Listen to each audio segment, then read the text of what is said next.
Now God is challenging us to go all the way as we live upon the earth.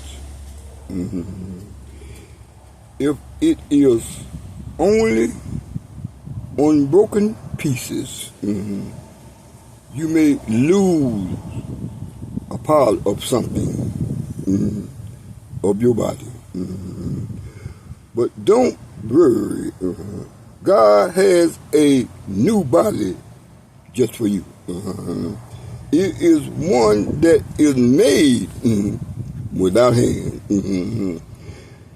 If life will attempt to destroy you, but your destination is unknown, even as you go in the midst of the storm and come into life. Your life is unknown. Your destination is unknown. But you will get there only on broken pieces. Sometimes life will throw you a curve. Sometimes life will break you down. But remember, it will not prosper. Although it may form, it will not prosper. It is only a test. It will not prosper. It will bring you out of your mess with a God that will urge you to go on to do your best. But you must get there. You must get there on broken pieces. As Paul was in the hands of Agrippa, he was explaining to him about the miracles that God had performed upon Jesus Christ as he raised him from the dead. But Agrippa, having no knowledge, no spiritual understanding, told Paul that no one could be raised from the dead. And Paul replied, do you think that God cannot raise a person from the dead?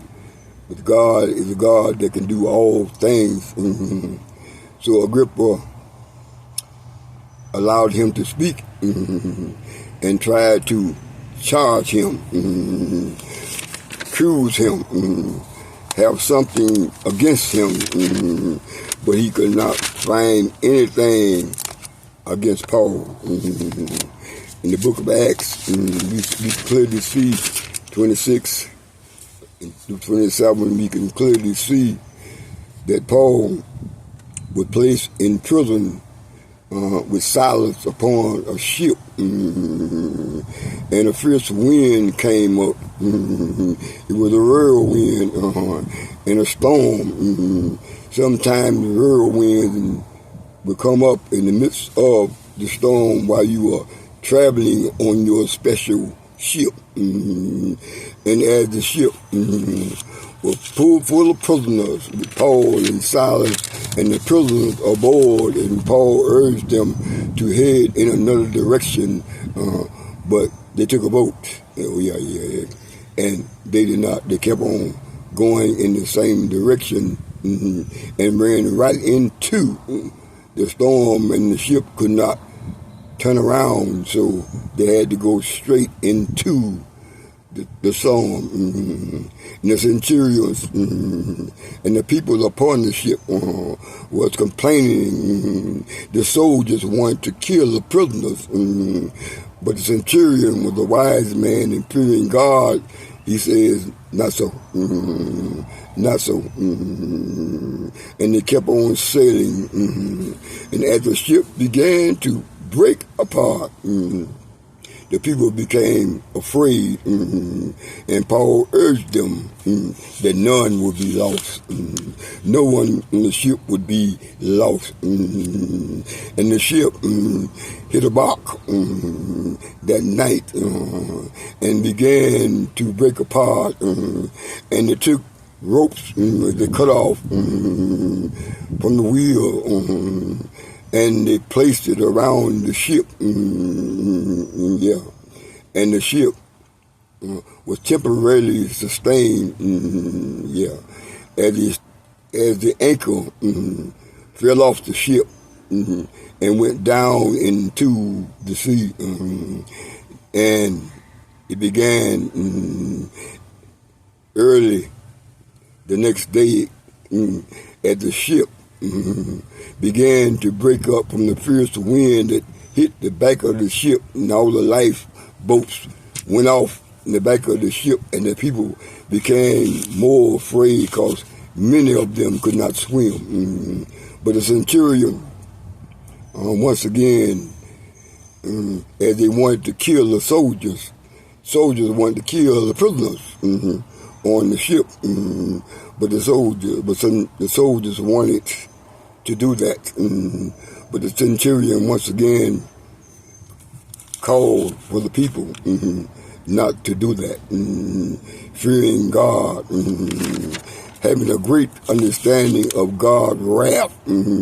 He told them, "Oh, you can swim, head for land," and before daylight, they saw land, and they jumped over, and they swam for land. And as the ship was breaking up, they took pieces of the ship, and all those that could not swim, the centurion said, grab hold to pieces of the ship and swim on that, and they made it to land, just as Paul had said that none of them would be lost. And when they got to the land, they needed a fire. They wanted to dry off, and they did so. But while they were standing around the fire, a viper, a poisonous viper, latched hold to Paul, and everyone was looking for him to die. But Paul, in his glorified state of understanding, they shook the viper off, and they began to believe. Eventually, every one of the centurion believed in God. They put their trust in him, and they began to worship him and follow him on Paul's journey as he was in prison.